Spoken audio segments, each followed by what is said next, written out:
जी, balance sheet क्या होती है आइए जानते हैं। देखो आपने वो डायलॉग तो सुना होगा, मेरे पास बिल्डिंग है, प्रॉपर्टी है, बैंक बैलेंस है। तो वहां पे अमिताभ बच्चन जी क्या बता रहे हैं, अपने बैलेंस शीट का एसेट बता रहे हैं। तो यहाँ पे बैलेंस शीट क्या होती है, एक स्टेटमेंट होता है जो कि बताता है कि कंपनी के पास कितने एसेट्स हैं और कितनी लाइबिलिटीज है। मतलब क्या क्या वो ओन करता है, नॉन करेंट एसेट और करेंट एसेट, और क्या क्या उसको अपने लोगों को देना है, internal liability and external liability. और ध्यान रखना बैलेंस शीट का जो टोटल होता है वो हमेशा मैच करता है। तो बैलेंस शीट क्या बताता है, वो बताता है कंपनी के पास क्या क्या संपत्ति है, जो कि एसेट बोलता हूं, और किस किस को पैसा देना है, और एसेट और लायबिलिटी हमेशा इक्वल होगा। ध्यान रखना बैलेंस शीट अकाउंट नहीं है, वो एक स्टेटमेंट होता है, वो पर्टिकुलर डेट पे बनता है और वो उस दिन का बताता है। जो प्रॉफिट एंड लॉस और जो ट्रेडिंग अकाउंट होता है वो पूरे साल का बताता है, और जो बैलेंस शीट होता है वो एक पर्टिकुलर डेट बताता है। मतलब यहां पे इस कंपनी के पास इस दिन के अंदर इसके पास इतना कैश है, इतना लैंड है, इतना बिल्डिंग है, इतना उसको लोगों को देना है, क्रेडिटर, आउटस्टैंडिंग वैल्यू, और अपने मालिक को। और देखो यहाँ पे टोटल हमारा मैच करेगा।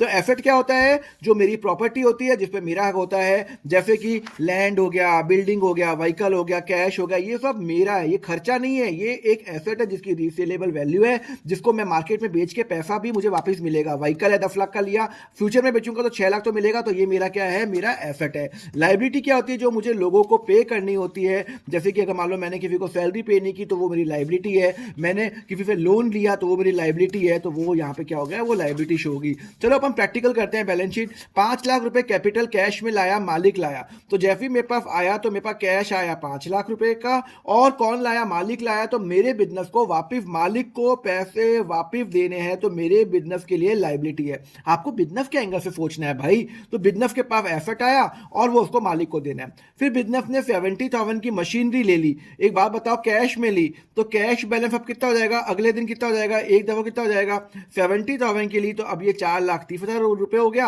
और एक मशीन खरीदी तो कितना हो जाएगा, 70,000। यहां पे आप नोट करोगे कैपिटल बैलेंस में कोई भी चेंजेस नहीं है। तो आप देख सकते हो टोटल जो है वो दोनों का 5 लाख और 5 लाख है। फिर उसके बाद क्या किया, हमने एक व्हीकल खरीदा 3 लाख का from auto limited on credit. अच्छा देखो कैश में कोई चेंजेस तो नहीं आया, बिकॉज वो तो सेम टू सेम रहेगा। मशीन भी मेरे पास पड़ी हुई है 70,000 की। वो बोलता है मैंने व्हीकल लिया 3 लाख का, 3 लाख का मैंने व्हीकल लिया। देखो कैपिटल में भी कोई चेंजेस नहीं होंगे, बिकॉज कैपिटल भी अभी 5 लाख का है। पर अब मैंने ऑटो लिमिटेड से लोन लिया तो मुझे ऑटो लिमिटेड को पैसा देना है। कितना देना है, 3 लाख रुपए देना है। आप देख सकते हो जो टोटल है वो मेरा मैच हो रहा है। तो बैलेंस शीट हम हमेशा क्या करते हैं, लाइव बैलेंस शीट ऐसी ही बनती है। अगर आपको समझ में आया तो मुझे बताओ बैलेंस शीट एक अकाउंट है या स्टेटमेंट है, नीचे मुझे कमेंट करके बताओ। नेक्स्ट लेक्चर में हम समझेंगे कि balance sheet live balance sheet कैसे बनती है। उसके लिए फॉलो करो अकाउंट फंडा।